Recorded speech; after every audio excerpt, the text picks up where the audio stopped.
Halo teman-teman semua, kembali lagi bersama Tiara di channel Batas Naskah. Semoga teman-teman Batas Naskah sehat selalu ya. Nah, sekarang kita akan membacakan kisah dengan judul Diceraikan Saat Jatuh Miskin. Yuk, langsung aja simak ceritanya sampai selesai.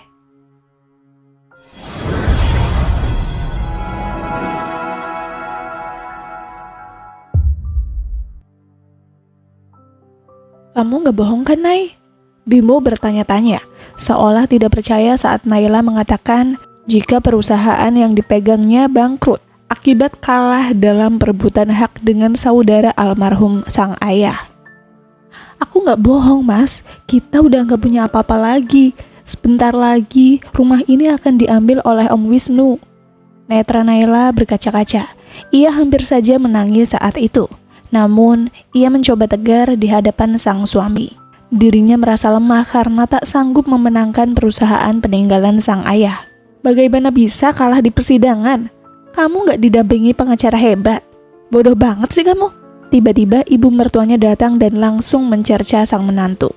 Naila terkesiap mendengar bentakan sang mertua. Baru kali ini, ia mendengar suara keras Bu Irma memakinya.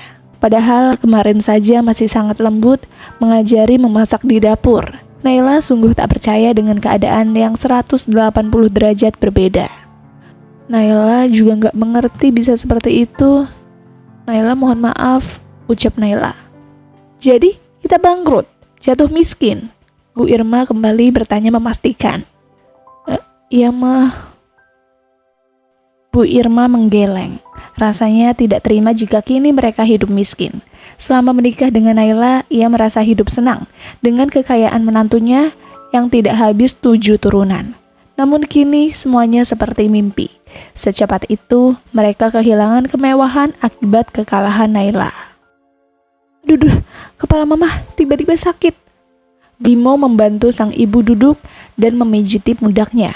Ia tahu jika kondisi sang ibu dipengaruhi kabar bangkrutnya mereka. Kenyataannya kali ini memang dari awal menikah, Bimo dan ibunya hanya mengincar kekayaan Naila. Pantas saja kepala Bu Irma sakit karena kini ia tidak bisa merasakan kekayaan sang menantu. Hidup bergelimang harta membuatnya merasa silau. Topengnya kini harus terbuka. Berulang kali ia mengomel pada Naila. Naila masuk kamar dengan isak tangis. Ia tak tahan dengan Bu Irma yang terus saja memarahinya. Dipandanginya foto kedua orang tuanya, dengan netra yang basah ia terus menangis. Bim, bagaimana ini? Kita jatuh miskin. Bu Irma sambil memegangi kepala terus bertanya pada sang anak. Bagaimana lagi mah? Aku juga gak bisa membayangkan semua terjadi begitu saja. Kamu masih ada sisa tabungan? Masih, tapi aku gak mau buat memenuhi kebutuhan sehari-hari. Lalu bagaimana? Bimo menghempaskan tubuh di sofa. Ia pun tak ingin hidup dalam kemiskinan. Selama ini dia hidup dari hasil menumpang pada Naila. Kamu menikah lagi saja Bim dengan wanita kaya lain. Lalu Naila? Ceraikan saja dia. Ibu gak mau ngempanin istri kere. Mereka berdua saling pandang dan tersenyum lebar. Lalu Bimo masuk ke kamar untuk melihat kondisi Naila. Bukannya menenangkan, ia malah bersikap dingin pada sang istri. Sudahlah, jangan nangis, kayak anak kecil saja. Mas, aku sedih, kamu ngerti gak sih? Naila menatap kesal pada sang suami. Ia juga merasa heran dengan sang suami yang berubah cepat menjadi dingin. Memang kamu kira aku gak sedih? Udahlah, gak usah cengeng. Bimo kembali mengeluarkan kalimat pedasnya. Lagi, Naila merasa aneh melihat orang sekelilingnya berubah menjadi sinis. Ia kembali berpikir, apa benar kata pembantunya kala itu? Semoga saja suami Non itu benar-benar cinta, bukan karena memandang harta kekayaan Non. Naila merasa sesak di dada karena melihat sikap kedua orang yang sangat baik padanya berubah total. Sebulan sudah pasca kebangkrutan, Naila sudah menyiapkan sarapan pagi dengan hanya menyediakan nasi goreng lagi. Namun Bimo seperti enggan memakannya. Begitu juga dengan ibu mertuanya. Kamu emang gak bosen sarapan itu lagi? Kami aja yang makan bosen. Bu Irma mencerca Naila dengan sinis. Bukan membela Naila, Bimo malah ikut mengatakan hal yang begitu pedih. Ia tidak mengerti dengan apa yang mereka lakukan padanya. Iya, tapi uang yang Mas Bimo kasih gak cukup untuk sarapan lain, Mah. Aku sisihkan untuk makan siang beli sayur, Mah. Naila mencoba membela diri. Kamu dibilangin membantah. Naila menggigit bibir bawah. Ia tidak tahan dengan cercaan setiap hari yang dilakukan ibu mertuanya. Namun ia pasrah karena tak bisa berbuat apapun kali ini. Semua harta habis dan ia tidak memiliki uang untuk menambahkan keperluan rumah tangga. Aku sudah capek, Nay. Gajiku tidak banyak, tapi harus menghidupi kamu. Seperti parasit saja. Apa? Apa kamu bilang? Aku parasit? Apa namanya kalau bukan parasit? Lagi, Bu Irma ikut mengomel padanya. Bukannya kalian yang selama ini numpang hidup padaku dengan kekayaan dari almarhum ayahku. Sekarang, saat aku jatuh miskin, kamu malah mengatakan aku beban untuk kalian. Di mana hati nurani kalian? Alah, masih pagi gak usah ceramah. Ceraikan saja dia, Bim. Menyusahkan kita saja. Seperti tertusuk belati yang tajam, ucapan ibu mertua membuat Naila kembali merasa pedih. Benar yang dikatakan banyak orang, kalau Bimo dan ibunya hanya memanfaatkan dirinya saja. Namun, atas nama cinta, ucapan orang tidak ia percayai. Naila tidak terima jika dirinya dihina begitu saja. Lebih baik ia bercerai daripada hidup dengan siksa batin seperti itu. Baik, kalau Mas Bimo mau menceraikan aku, silakan saja. Seperti kacang lupa kulitnya. Keluarga Bimo begitu melupakan jasa Naila saat ia masih menjadi kaya. Mereka lupa saat semua kehidupan enak yang mereka rasakan menggunakan uang Naila. Kamu serius, Nay, minta cerai? Agni, kakak ipar Naila, ikut berbicara. Aku serius, Mbak. Mas Bimo aja bilang aku parasit.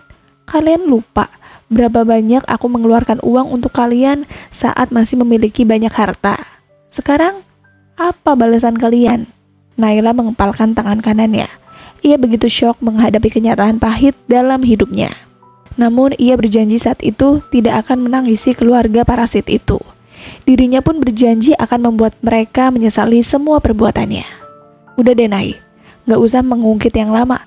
Kalau memberi, jangan meminta pamrih, ucap Agni.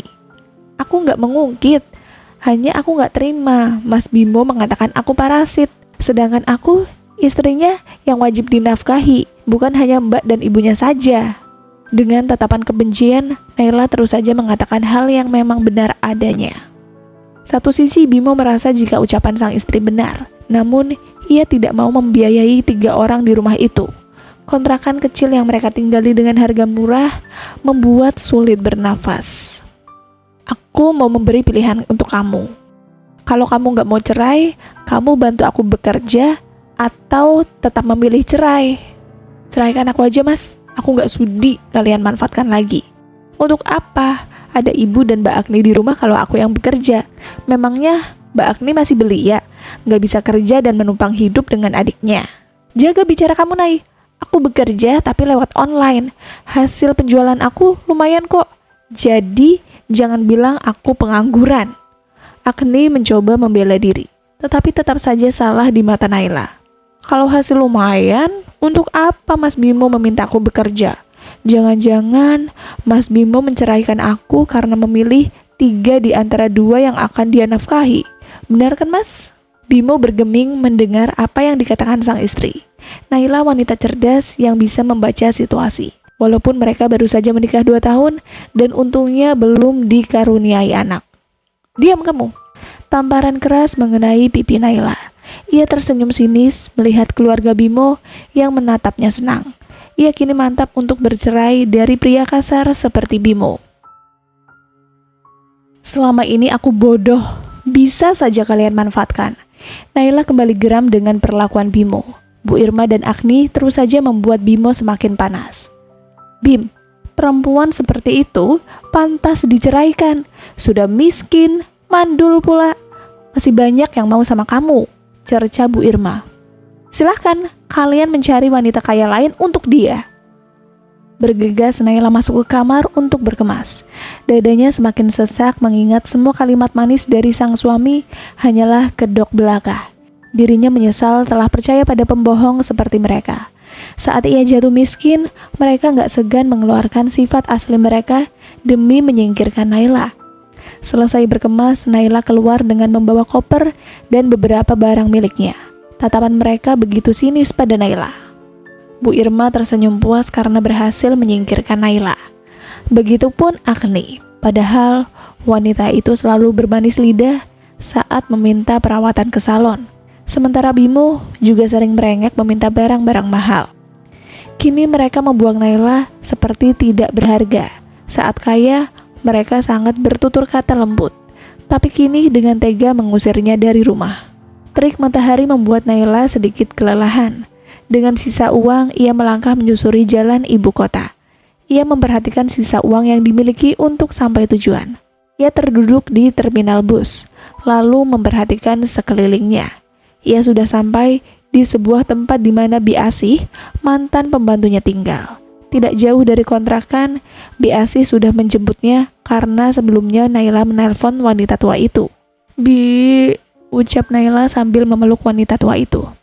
Ya Allah, tega banget mereka semua. Benar-benar kacang lupa kulitnya.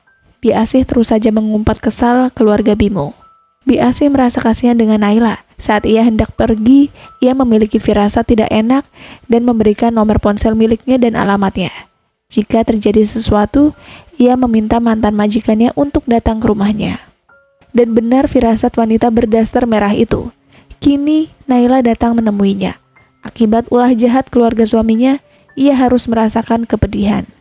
Belum hilang rasa sakit akibat seluruh kekayaan direbut oleh adik sang ayah, kini ia harus diusir dari rumah sang suami karena sudah menjadi miskin. "Duduk dulu, non haus nggak?" tanya Bi Asih. "Haus Bi, aku nggak berani beli minum karena takut uangku nggak cukup." Hati Bu Asih mendadak sedih. Sekian tahun merawat Naila, kali ini ia melihat begitu menyakitkannya hidup sang nona. "Sini, Bibi belikan minum." Naila mengikuti Bi Asih ke sebuah warung.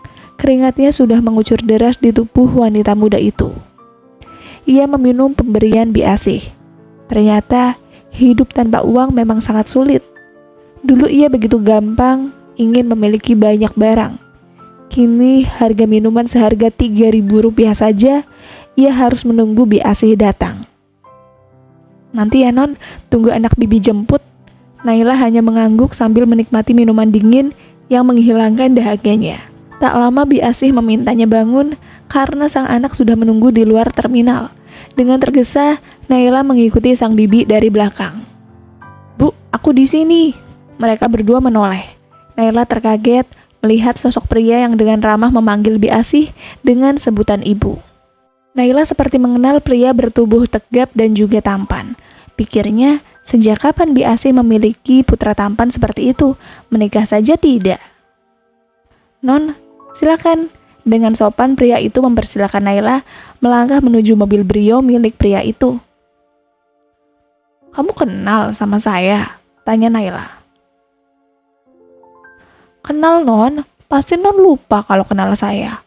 Naila menatap Bi Asih seolah-olah meminta jawaban dari kebingungannya kali ini. Bi Asih hanya tersenyum melihat wajah Naila yang tidak mengerti dengan keadaan. "Masuk dulu non, nanti Bibi ceritakan di rumah saja." Naila mengikuti apa yang dikatakan Bi Asih. Namun sepanjang perjalanan, ia terus berpikir siapa pria itu. Ia seperti mengenalnya, tapi lupa di mana. Naila tak sabar untuk mengetahui siapa pria itu. Ia kembali membuka pembicaraannya. "Aku gak bisa menunggu sampai di rumah." "Dia siapa, Bi?" tanya Naila. Bi Asih menggeleng dengan senyum, sementara pria di depannya ikut tertawa kecil dan berdeham. "Dia Agam non, anak angkat Bibi yang selama ini dibiayai sama keluarga non. Agam sering beberapa kali ke rumah. Ya, setelah dia memutuskan untuk tinggal di Bandung saat bertemu dengan keluarganya, Agam tidak pernah ke rumah lagi." "Astaga, Agam?" "Iya non." Naila tersenyum simpul jika mengingat Agam. Masa kecil bersama pria itu sangat menyenangkan. Usia Agam dan dirinya berbeda 5 tahun. Namun Agam sangat baik dan mau bermain dengannya. Hidup di istana megah milik sang ayah membuat ia tak bebas berteman dengan siapapun kecuali Agam yang bisa leluasa masuk ke istana itu. "Kak Agam, jahat banget sih nggak pernah kasih kabar," ucap Naila sembari memukul bahu pria itu. "Aduh Non, jangan dipukul, nanti nggak bisa konsen." Saat kedua orang tua Naila meninggal, Agam datang ke pemakaman. Namun ia enggan menyapa Naila yang sedang berduka dan menangis di pelukan Bimo. Entah ia tak mau mendekat dan membuatnya rasa kembali tumbuh. Ia pernah menaruh rasa, tetapi kembali ia sadar jika dia dan Naila adalah langit dan bumi. Dan mungkin sesuatu yang tidak akan pernah bisa menyatu. Bagi Naila, bertemu dengan Agam adalah hal yang sangat menyenangkan. Baginya, ia bisa menemukan seorang kakak yang selama ini dia rindukan. Naila tak bisa menahan air mata yang terbendung dari tadi. Kini ia menangis sejadi-jadinya. Luapan kekesalan pada Agam yang tidak kunjung menemuinya, juga pengusiran yang dilakukan oleh sang suami. "Kok nangis?" Bi Asih kebingungan dengan kondisi Naila. "Aku kesel Bi, kesel sama Kak Agam. Kenapa dia baru datang? Kalau kemarin-kemarin kan aku bisa ada teman curhat Bi." "Jangan kesel dong, ini aku sudah di sini. Cerita sama saya, apa yang terjadi sama rumah tangga kamu?" Sejujurnya, Naila tidak mau banyak bercerita karena kembali membuat hatinya terluka. Bagaimanapun, kejadian tadi membuat harga dirinya tidak berarti lagi. Namun ia harus bercerita pada Bi Asih dan juga Agam. Ia menarik nafas dan mulai bercerita. Tangisnya tak henti kala kalimat demi kalimat dia lontarkan. Cerita tentang jatuhnya talak hingga kini ia sudah miskin. Agam mengepalkan tangan begitu kencang. Ingin sekali ia membuat perhitungan dengan Bimo saat itu juga. Namun, Bi Asih meminta untuk tenang dan tidak gegabah. "Jangan emosi, biarkan saja Naila berpisah dengan suaminya. Toh, percuma jika memang Bimo hanya cinta pada hartanya saja," ucap Bi Asih menengahi. "Iya Bi, mereka sudah mengeluarkan asli mereka. Agni saja tidak melakukan apapun dan hanya menumpang hidup pada Bimo. Mana mau, aku disuruh kerja buat bantu dia menghidupi ibu dan kakaknya. Mereka keluarga parasit, bisa-bisanya melakukan hal itu pada kamu Non." Agam begitu tersulut emosi. Mereka tidak mengerti bagaimana kebaikan seseorang yang kini mereka tidak hargai. Dulu saja hidup dengan harta kedua orang tua Naila, kini giliran bangkrut malah menendangnya. "Bagus kalau kamu diceraikan, tapi apa kamu mau cerai sama dia?" "Kalau nggak mau, mana mungkin aku keluar Kak dari rumah neraka itu." Semua begitu menyebalkan bagi Naila. Ia dipaksa harus mengerjakan pekerjaan rumah yang sama sekali tidak biasa ia lakukan. Malah kemarin dirinya dipaksa mencuci di rumah tetangga sebelah demi uang makan.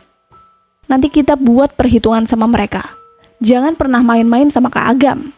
Kemeletuk gigi pria itu terdengar. Ia berjanji akan membuat mereka membalas semua sakit hati Naila. Agni mengeluh kesal karena sudah tidak bisa menikmati kekayaan milik Naila. Selama ini, ia hanya bermodal mulut manis. Setelah itu, Naila akan memberikan ia uang untuk ke salon. Namun kali ini, ia tidak bisa pergi karena tidak ada uang.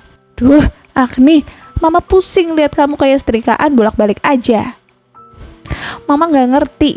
Aku kesel sekarang karena gak ada yang biayain aku ke salon. Kesel aku." Bibir Agni mengerucut dan dia menghempaskan tubuh di kursi. Bu Irma kembali berpikir bagaimana jika Agni saja yang mencari jodoh pria kaya. Pasti hidup mereka akan kembali enak. Untung saja Bimo mengusir Naila. Lumayan mengurangi jatah makan kan? Benar juga. Nih, gimana kalau kamu menikah dengan pria kaya saja? Kalau enggak, duda atau aki-aki yang sudah tua dan hampir mati. Kalau mau mati, kan enak. Hartanya nanti buat kita. Ide sang ibu membuat Agni kesal. Ia malas jika membahas pernikahan. Bukan berarti dia tidak mau menikah, tetapi ia belum siap untuk hidup terkekang dan memiliki ibu mertua. Melihat sang ibu berkelakuan seperti itu pada Naila, sudah membuatnya ogah memiliki ibu mertua. Naila mencoba ikhlas dengan kenyataan yang terjadi pada dirinya. Ia tak mau berlama-lama menangisi suami yang tidak punya akal itu. Ia ingin bangkit dan menunjukkan kepada Bimo dan keluarganya kalau ia kuat. Masih tersimpan nomor ponsel mereka, sengaja tak ia hapus agar suatu saat statusnya bisa dibaca oleh mereka. Kali ini, ia sengaja mengumbar kesedihan saat dirinya diusir dari rumah Bimo. Mungkin Agni sedang tertawa saat membaca status WA Naila. Namun, Naila tersenyum puas. Biarkan saja saat ini mereka menang. Aku juga tidak masalah kehilangan suami seperti itu. Naila bergumam sendiri. Tak lama, sebuah pesan dari Bimo membuat ia bergegas membukanya. Aku mau kasih kamu kesempatan untuk kembali, asal kamu mau bekerja membantu aku. Saat itu juga, Naila melempar ponsel miliknya ke kasur. Ia mendengkus kesal melihat pesan masuk dari Bimo. Enak aja, dia pikir aku mau membiayai hidup mereka. Sudah bagus dulu hidup dari uangku. Dasar gak punya otak mereka semua. Ia hanya bisa mengomel sendiri. Hari ini ia harus pergi menemui adik sang ayahnya untuk meminta penjelasan tentang semua itu. Kenapa mereka begitu kejam padanya merebut semua harta peninggalan sang ayah?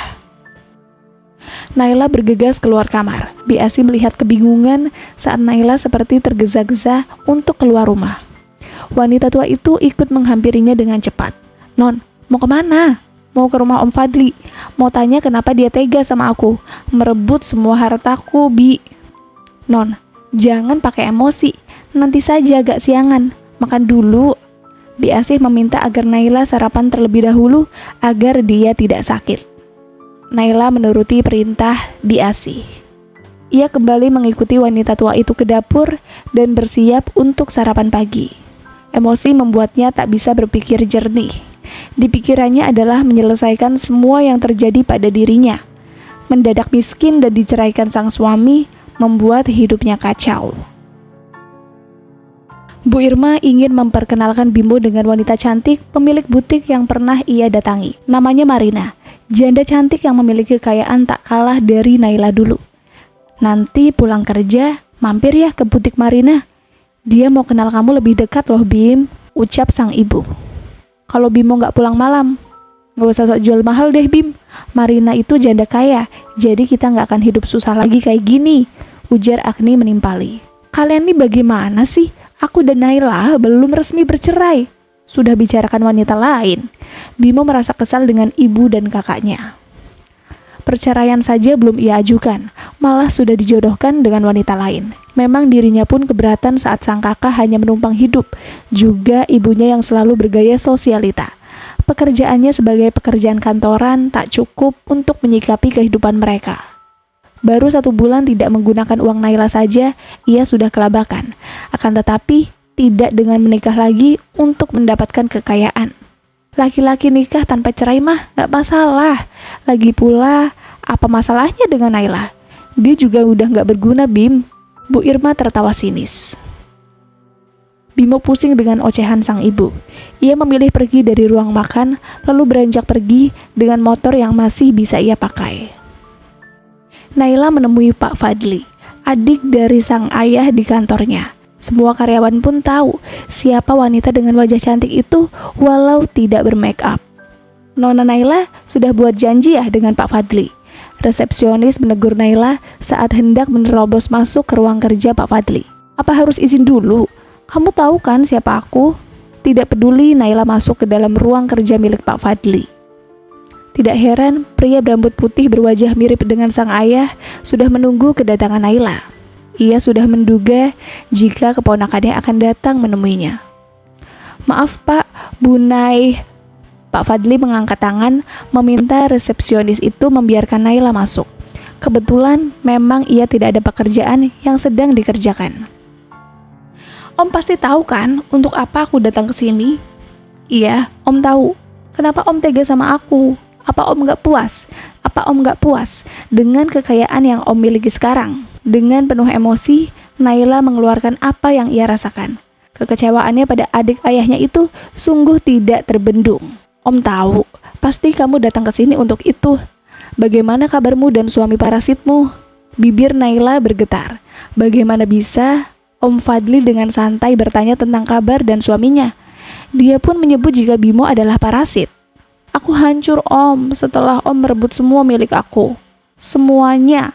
Tegas sekali sih Om. Bahkan seperti tidak ada masalah bertanya tentang kabar aku. Munafik.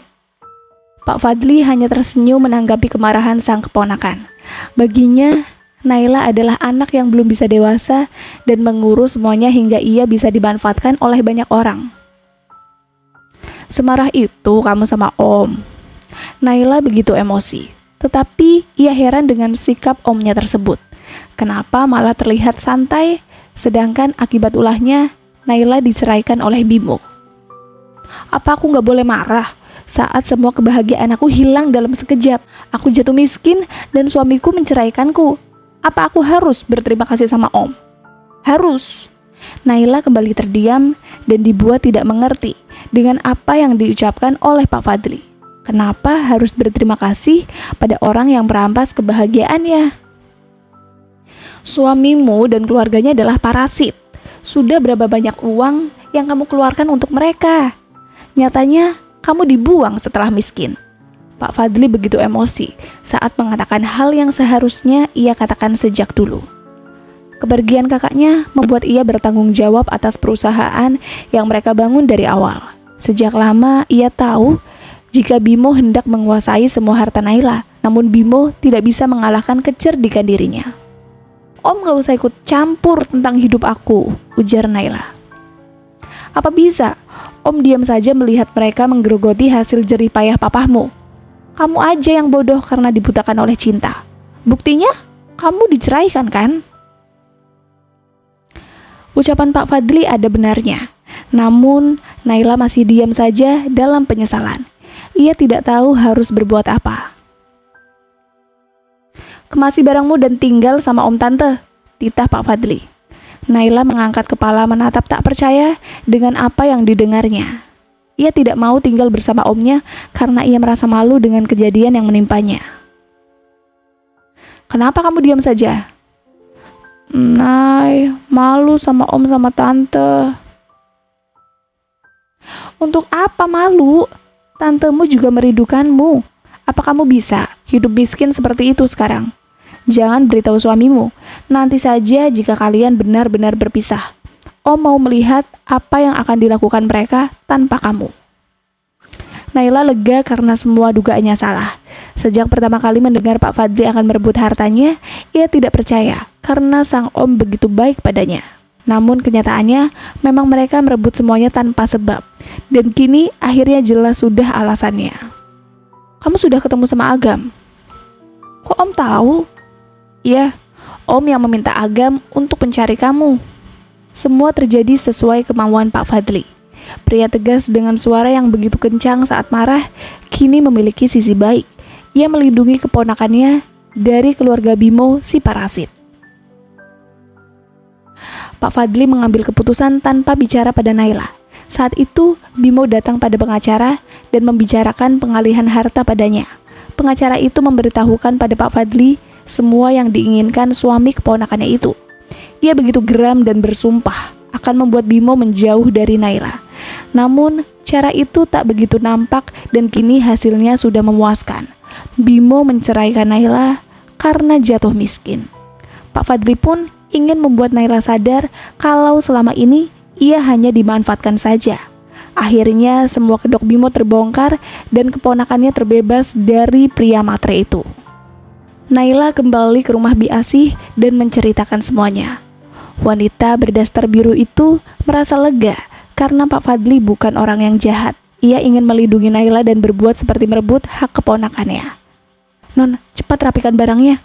Mungkin Non sudah ditunggu di rumah Pak Fadli. Pasti Bu Ningsih senang dengan kedatangan Non ke sana.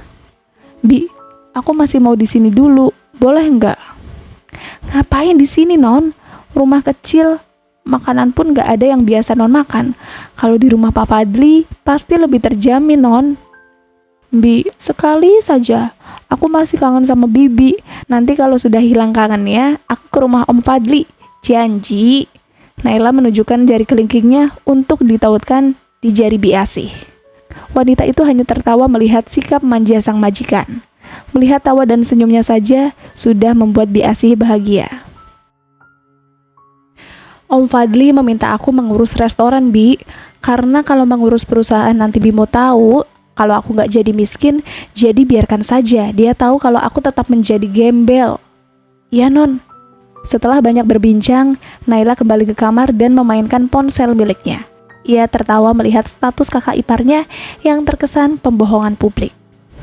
Nyalon dulu. Nyalon? Aku jadi kepo. Uang dari mana? Mungkin uang dari Mas Bimo. Naila bergumam sambil menatap layar ponselnya. Ia kembali berpikir tentang ucapan sang om. Memang ia bodoh dan tidak tahu jika selama ini menjadi tambang emas untuk keluarga Bimo. Dibutakan cinta membuat ia jadi lupa daratan. Sial. Naila mengumpat lagi. Bersambung. Terima kasih teman-teman Batas Naskah. Mohon maaf jika Tiara ada kekurangan dalam membacakan ceritanya. Semoga teman-teman semua bisa terhibur dengan cerita yang Tiara bawakan ya. Oh iya, jika teman-teman Batas Naskah menginginkan kelanjutan dari cerita ini, jangan lupa subscribe, like, dan bisa bantu komen di bawah ini ya, agar Tiara lebih semangat untuk menghadirkan kelanjutan cerita yang lebih menarik. Sampai ketemu lagi di episode berikutnya. Sekian dan terima kasih.